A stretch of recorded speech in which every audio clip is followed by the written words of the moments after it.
హైదరాబాద్ లో మరి కాసేపట్లో హనుమాన్ శోభాయాత్ర ప్రారంభం కానుంది.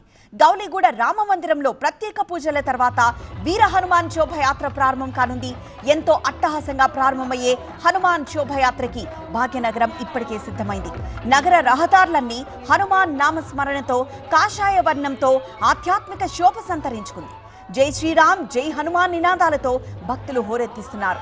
ఈ శోభాయాత్రలో లక్షల మంది భక్తులు పాల్గొనే అవకాశం ఉంది. దీంతో సిటీలో ట్రాఫిక్ ఆంక్షలు విధించారు పోలీసులు.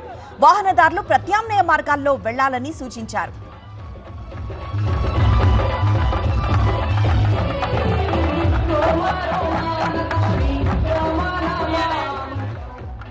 గౌలిగూడ రామ మందిరం నుంచి మొదలయ్యే శోభాయాత్ర నగరంలో 12 కిలోమీటర్ల మేర సాగనుంది.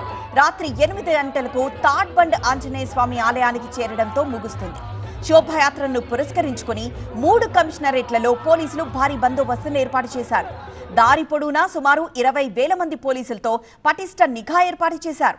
సీసీ కెమెరాలు, డ్రోన్లతో యాత్ర సాగుతున్న తీరును ఉన్నతాధికారులు పర్యవేక్షించనున్నారు.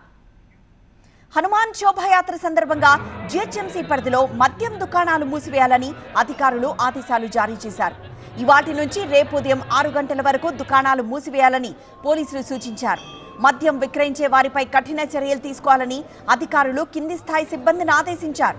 భక్తులు శాంతియుతంగా భక్తిభావంతో శోభాయాత్రలో పాల్గొనాలని అధికారులు కోరుతున్నారు.